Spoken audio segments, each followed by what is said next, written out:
Hello friends, કેમ છો? આજે આપણે ઇંગ્લિશ ગ્રામરમાં એક્ટિવ પેસિવ વોઇસનો ટૉપિક શીખવાના છીએ. બરાબર છે. એક્ટિવ પેસિવ વોઇસનો એક લેક્ચર આપણે આગળ ભણ્યા જ છે. આ બીજો લેક્ચર છે. જોઈએ. એક્ટિવ પેસિવ વોઇસમાં તમારે ખાસ બાબત ધ્યાન રાખવાની છે, કાળનું રૂપ. એટલે એક્ટિવ વોઇસનું પેસિવ વોઇસ કરતી વખતે તમારે કઈ બાબત ધ્યાનમાં રાખવી તે સમજી લો પહેલાં. ચાલો જુઓ. એક્ટિવ વોઇસનું પેસિવ વોઇસમાં રૂપાંતર કરતી વખતે પહેલાં કર્મને કર્તા બનાવો. બરાબર. કર્તા ક્રિયાપદ કર્મ, તો કર્મને કર્તા બનાવો એટલે કર્મને કર્તાના સ્થાને મૂકો. ક્રિયાપદનું રૂપ લખો એટલે ટુ બી વત્તા પાસ્ટ પાર્ટિસિપલ લખાય છે, તમને ખ્યાલ છે. પેસિવ વોઇસ કરતી વખતે ટુ બી લખાય એટલે ટુ બીનું રૂપ, પછી પાસ્ટ પાર્ટિસિપલ એટલે ભૂતકૃદંત લખાય ક્રિયાપદનું. પહેલાં કર્મ લખવાનું, પછી ટુ બી વત્તા પાસ્ટ પાર્ટિસિપલ લખવાનું, પછી કર્તાને કર્મ બનાવો એટલે કર્તા જે છે એને કર્મના સ્થાને મૂકી દો. એટલે પહેલાં કર્મ, પછી ક્રિયાપદનું રૂપ, પછી કર્તા, અને છેલ્લા અન્ય શબ્દો હોય તો તે મૂકી દો.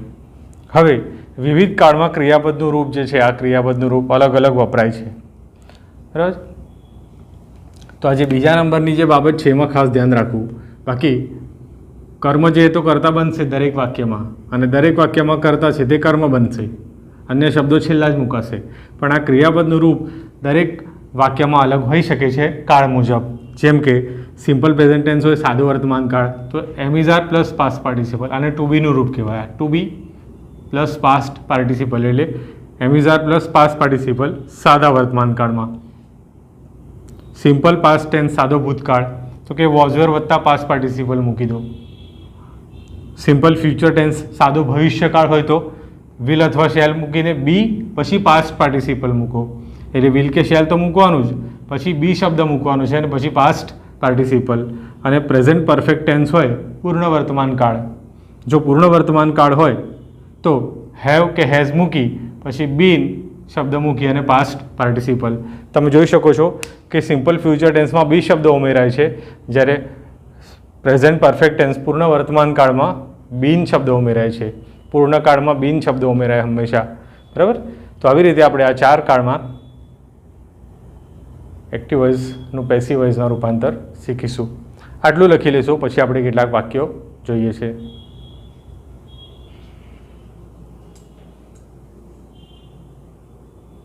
કેટલાક વાક્યો જોઈએ દોસ્તો આપણે. Mohan wash the car. પહેલાં કાર ઓળખી લો. જો ક્રિયાપદ પરથી કાળ ઓળખાશે.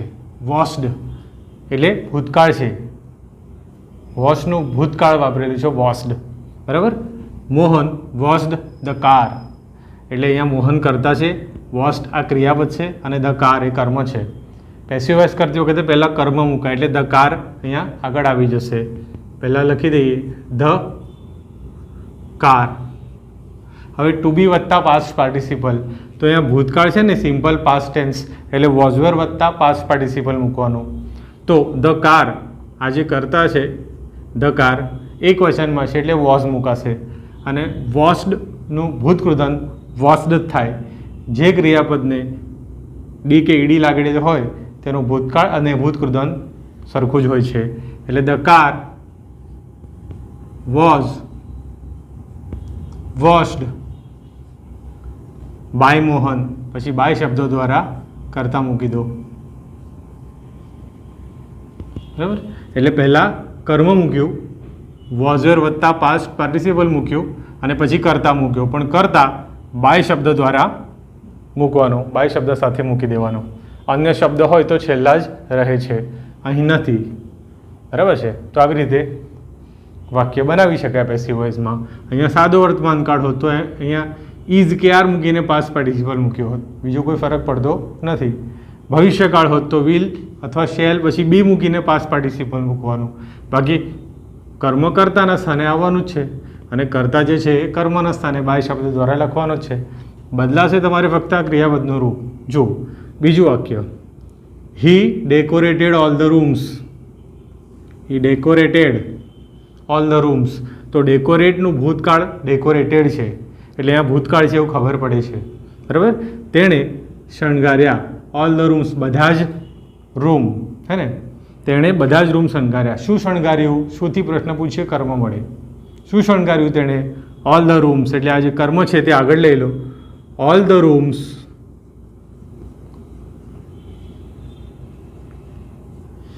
અને અહીંયા ભૂતકાળ છે, સિમ્પલ પાસ્ટ ટેન્સ છે, એ વોઝ કે વેર મૂકો. તો કે અહીંયા રૂમ્સ એ બહુવચનમાં છે એટલે વેર મૂકાશે. ઓલ ધ રૂમ્સ વેર, અને ભૂતકૃદંત ડેકોરેટેડ જ રહેશે. Decorated. All the rooms were decorated by him. હીનું કર્મ હિમ થાય છે, આપણે પહેલા વિડીયોમાં શીખ્યા છે ને. હી કરતા હોય, જો એને કર્મના સ્થાને લખવું હોય તમારે તો શું લખાય? હીનું કર્મ હિમ લખાય, શીનું કર્મ હર લખાય, આઈનું મી લખાય, વીનું અસ લખાય, એવી રીતે, હે ને. તો હીનું કર્મ હિમ થાય. આમ જે કર્મ છે કર્તાના સ્થાને મૂકી દીધું, પછી વોઝ કે વેર મૂકીને પાસ્ટ પાર્ટિસિપલ, ભૂતકાળ છે એટલે, અને પછી બાય દ્વારા કરતા છેલ્લા.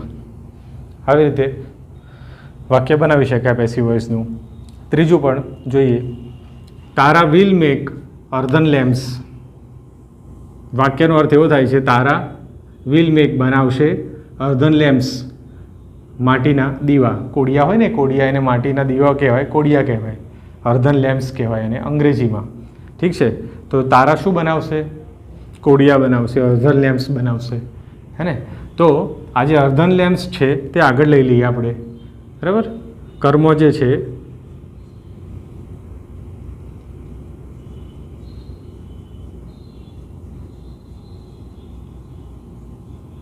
તે આગળ લીધું, અર્ધન લેમ્પ્સ. હવે વિલ કે શેલ મૂકવાનું, તો કે અર્ધન લેમ્પ્સની સાથે વિલ જ આવે, એટલે વિલ છે તો વિલ જ રહેવા દો, વિલ. પછી બી શબ્દ મૂકવો પડે અને આનું ભૂતકૃદંત મૂકવું પડે. મેક, મેડ, મેડ. તો મેકનું ભૂતકૃદંત મેડ છે દોસ્તો, એટલે વિલ બી મેડ એવું લખાશે. તો earthen lamps will be made by તારા.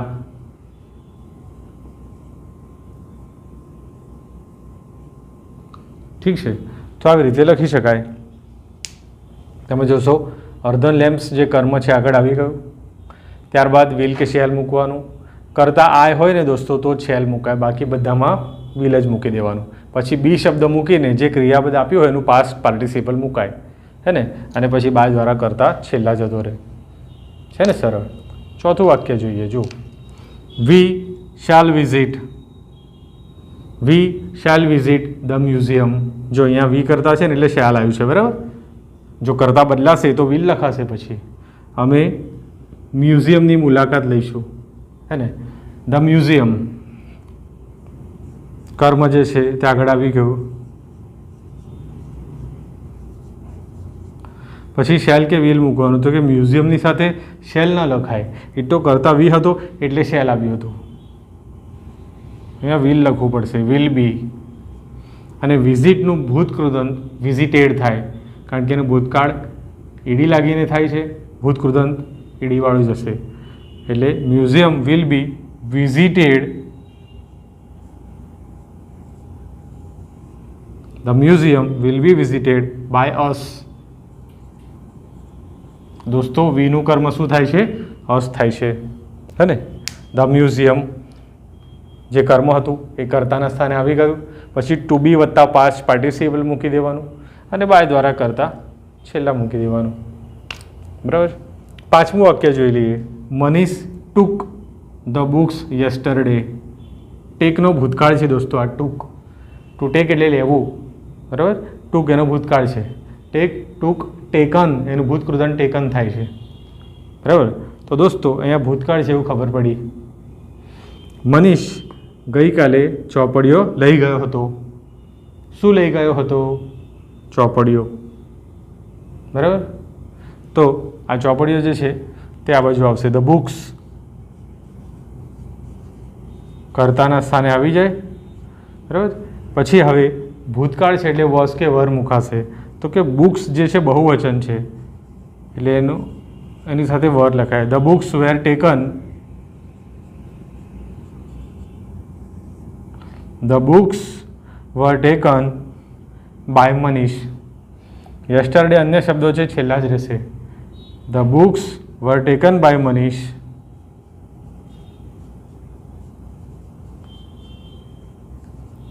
યસ્ટરડે.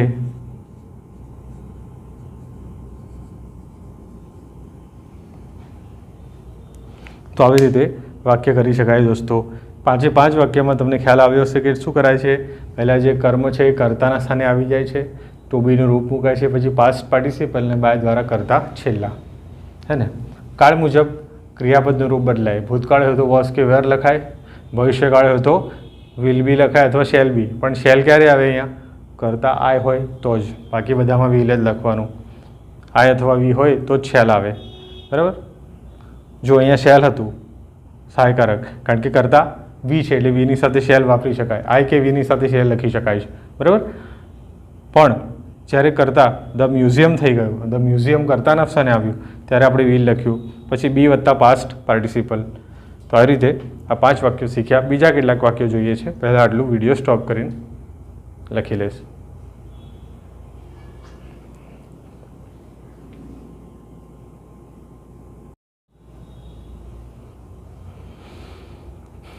બીજા કેટલાક વાક્યો જોઈએ દોસ્તો આપણે. Ganesh flies kites every Sunday. સાદો વર્તમાન કાળ છે. કેવી રીતે ખ્યાલ આવે છે? ફ્લાઇઝ ક્રિયાપદને એસ કે ઈએસ વાળું રૂપ, ક્રિયાપદનું એસ કે ઈએસ વાળું રૂપ હોય તો સાદો વર્તમાન કાળ, સિમ્પલ પ્રેઝન્ટ ટેન્સ. એટલે અહીંયા એમિઝાર વત્તા પાસ્ટ પાર્ટિસિપલ લખાશે, પણ પહેલાં કર્મ લખી દો. ચાલો. ફ્લાઇઝ, ફ્લાય એટલે ઉડાડે છે. ગણેશ દર રવિવારે પતંગ ચગાવે છે, ઉડાડે છે. તો શું ચગાવે છે? પતંગ. તો કાઇટ્સ જે છે તે અહીં આગળ લઈ લઈએ. કાઇટ્સ બહુવચન છે દોસ્તો, એટલે બહુવચનમાં સાદા વર્તમાન કાળમાં આર લખાય, સિમ્પલ પ્રેઝન્ટ ટેન્સમાં આર આવે, ટુ બીનું રૂપ. કાઇટ્સ આર, બરાબર. Fly, flew, flown. ભૂતકાળ, ફ્લાયનો ભૂતકાળ ફ્લ્યુ થાય, ભૂતકૃદન flown. Kites are flown.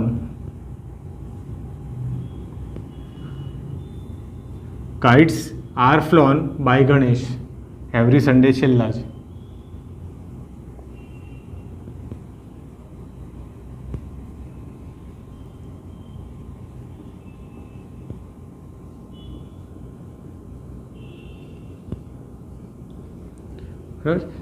Kites are flown by Ganesh every Sunday. અન્ય શબ્દો છેલ્લાના છેલ્લા. પહેલાં કર્મ આવે, પછી ટુ બી વત્તા પાસ્ટ પાર્ટિસિપલ, બાય દ્વારા કરતા અને અન્ય શબ્દો. બરાબર છે. વાક્ય રચના યાદ રાખો. પહેલાં કર્મ, પછી ટુ બી વત્તા પાસ્ટ પાર્ટિસિપલ, બાય દ્વારા કરતા અને અન્ય શબ્દો. ચાલો બીજા વાક્યમાં. They selected the red car. તેમણે લાલ કાર પસંદ કરી હતી. ટુ સિલેક્ટ એટલે પસંદ કરવું. સિલેક્ટેડ પસંદ કરી હતી ભૂતકાળ છે. તો ધ રેડ કાર વોઝ કે વર, કે ભૂતકાળ હોય, સિમ્પલ પાસ્ટ ટેન્સ હોય તો વોઝ કે વર આવશે ને. તો ધ રેડ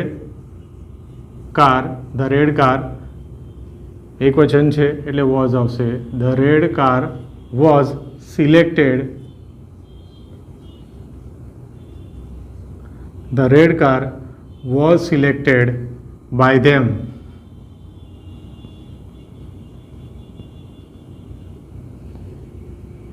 બરાબર. તો આમ પેસિવનું એક્ટિવનું પેસિવ વોઇસ કરી શકાય છે. તો એક 8મું વાક્ય જોઈએ. જો આ સરસ વાક્ય છે. હી વિલ ફિનિશ, તે પૂર્ણ કરશે. ધ પ્રોજેક્ટ વર્ક, પ્રોજેક્ટ કાર્ય તે પૂર્ણ કરશે. બાય ટુમોરો, આવતીકાલ સુધીમાં. તે આવતીકાલ સુધીમાં પ્રોજેક્ટ વર્ક પૂર્ણ કરશે. શું પૂર્ણ કરશે? ધ પ્રોજેક્ટ વર્ક, એ કર્મ છે, આગળ લઈ આવો. બાય ટુમોરો અન્ય શબ્દો છે, છેલ્લા જ રહેશે. શુંથી પ્રશ્ન પૂછીએ તો કર્મ મળે ને દોસ્તો. પૂર્ણ કરશે તો શું પૂર્ણ કરશે? The project work. અને પ્રોજેક્ટ વર્ક આખું કર્મ છે, તે આગળ લઈ લો. તો કે the project work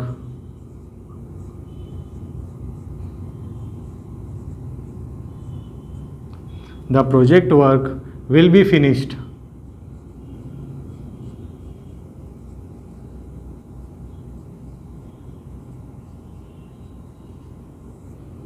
the project work will be finished by હિમ.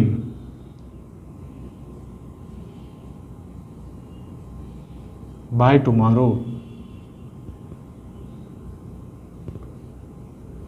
હે ને?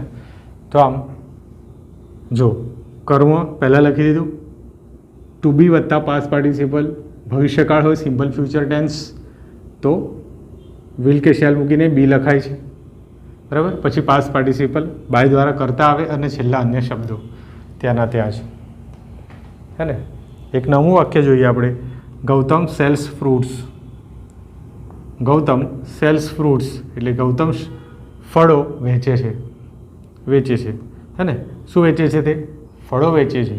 તો ફ્રૂટ્સ.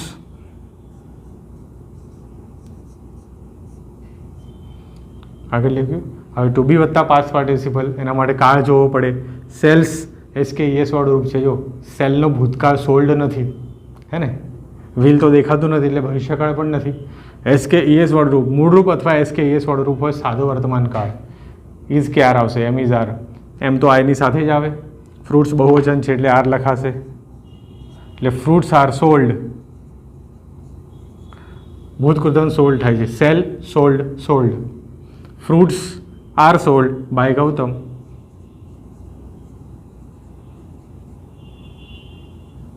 એટલે ખૂબ જ સરળ વાક્ય રચના છે દોસ્તો. આટલા વાક્યો લખી લેશો. બીજા કેટલાક વાક્યો અગત્યના જોઈએ છે આપણે.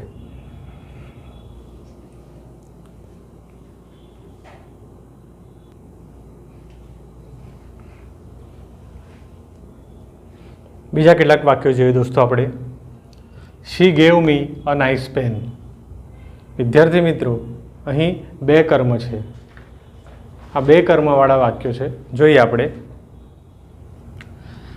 She gave me a nice pen. જો આ ગેવ ક્રિયાપદનું ભૂતકાળ છે. ગીવનો ભૂતકાળ ગેવ. Gave given. ભૂતકૃતન ગીવન થશે.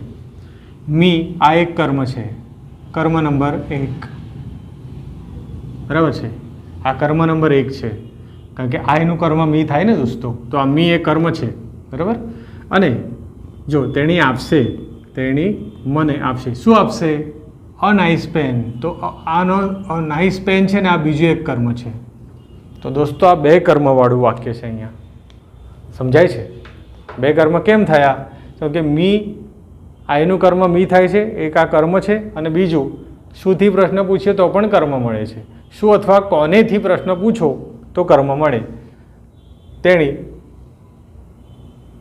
મને શું આપશે? A nice pen. કર્મ. કોને આપશે? મને આપશે. આ પણ કર્મ, બરાબર. શું અથવા કોનેથી પ્રશ્ન પૂછો તો કર્મ મળે છે. એટલે બે કર્મવાળું વાક્ય છે દોસ્તો. આમાં આપણે બીજું કર્મ આગળ લેવાનું, બરાબર. બીજું કર્મ આગળ લઈ લેવાનું. અને જ્યારે તમે પેસિવ વોઇસ બનાવો તો પહેલાં કર્મની આગળ ટુ શબ્દ લગાડવો પડે. ટુ મી એવી રીતે. જો અ નાઇસ પેન આગળ આવવા દો. અ નાઇસ પેન જે કર્મ છે તે આગળ આવી ગયું. અ નાઇસ પેન. ગેવ ભૂતકાળ છે કે નહીં? તો ટુ બીનું રૂપ વોઝ કે વેર આવશે. અ નાઇસ પેન ભૂતકાળ છે, એક વચન છે એટલે વોઝ આવશે. એક વચનનો કરતા હોય તો વોઝ આવે, બહુવચન હોય તો વર આવે. A nice pen was. પછી આનું ભૂતકૃતન મૂકો. Give gave given. તો કે ભૂતકૃતન ગીવન થાય છે, બરાબર. પહેલા લેક્ચરમાં મેં તમને દોસ્તો ભૂતકાળ ભૂતકૃતનનું કોષ્ટક આપેલું છે ને, તમારે મોઢે કરી દેવાના. ઠીક છે, ચલો. A nice pen was given to him. પહેલું કર્મ લખી દેવાનું. A nice pen was given to me એવું લખી દેવાનું.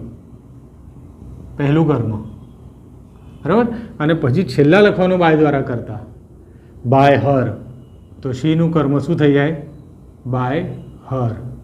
તો જો બે કર્મવાળા વાક્ય હોય ત્યારે આવી રીતે વાક્ય બને છે. બીજું કર્મ આગળ લઈ લો. ટુ બી વત્તા પાસ્ટ પાર્ટિસિપલ મૂકો. પહેલું કર્મ મૂકી દેવાનું અને પછી બાય દ્વારા કરતા, બરાબર. પણ પહેલું કર્મ મૂકીએ તો એની સાથે તમારે ટુ શબ્દ લખવો પડે. A nice pen was given to me by her, બરાબર. જો કદાચ ખ્યાલ ના આવ્યો હોય તો બીજું વાક્ય જુઓ.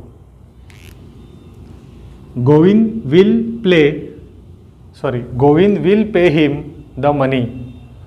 ગોવિંદ વિલ પે એટલે ચૂકવશે. શું ચૂકવશે? મની, પૈસા ચૂકવશે. એટલે આ કર્મ થયું દોસ્તો. તો હિમ પણ હીનું કર્મ હિમ જ છે. એટલે કર્મ નંબર 1 અને આ કર્મ નંબર 2. તો 2 કર્મ થયા કે નહીં મિત્રો? ચાલો શું કરવું પડશે? આપણે બીજું કર્મ આગળ લઈ લેવું પડશે. બરાબર? તો બીજું કર્મ આગળ લઈએ, ધ મની.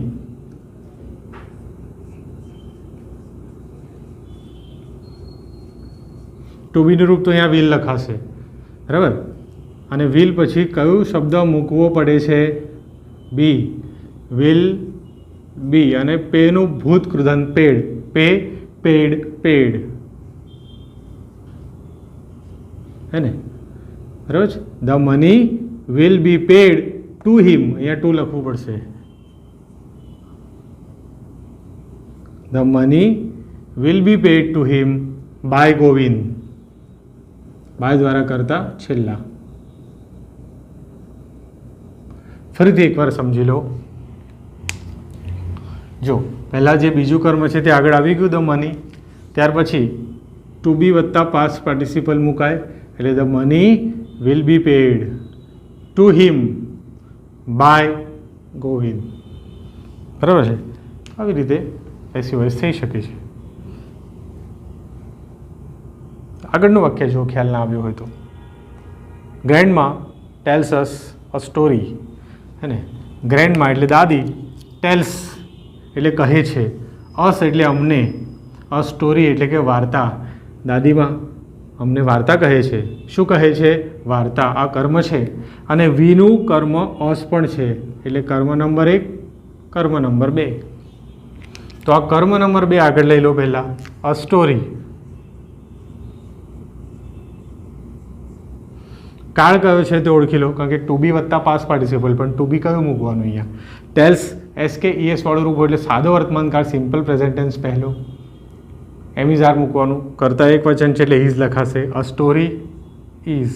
પછી આનું ભૂત કૃદન લખો. ટુ બી વત્તા પાસ્ટ પાર્ટિસિપલ. તો આનું પાસ્ટ પાર્ટિસિપલ શું થાય? ટેલ, ટોલ્ડ, ટોલ્ડ, ટોલ્ડ. હે ને? એટલે અ સ્ટોરી ઇઝ ટોલ્ડ ટુ અસ. અહીંયા ટુ લખવું પડશે ને આપણે. ટોલ્ડ ટુ અસ બાય ગ્રેન્ડમા છેલ્લા.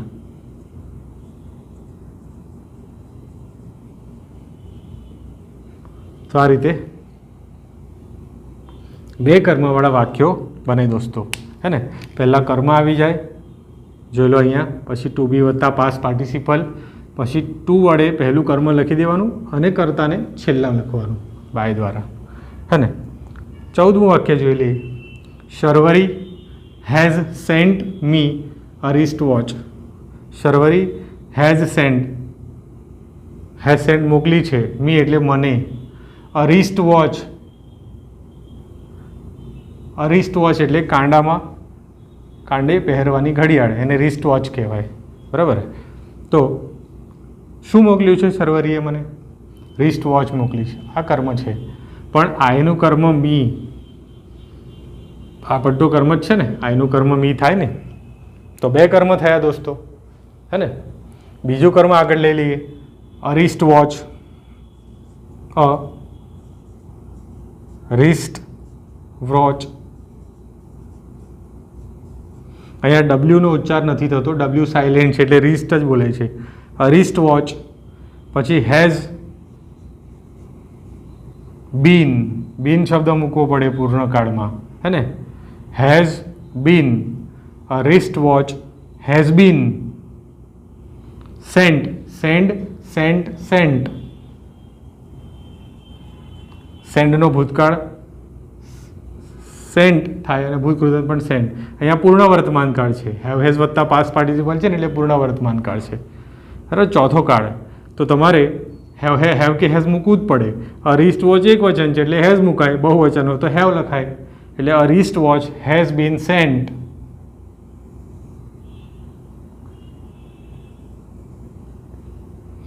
અ wrist watch has been sent to me. અહીંયા ટુ લખી દેવું પડે. ટુ મી હવે બાય દ્વારા કરતા લખીએ તો બાય શર્વરી.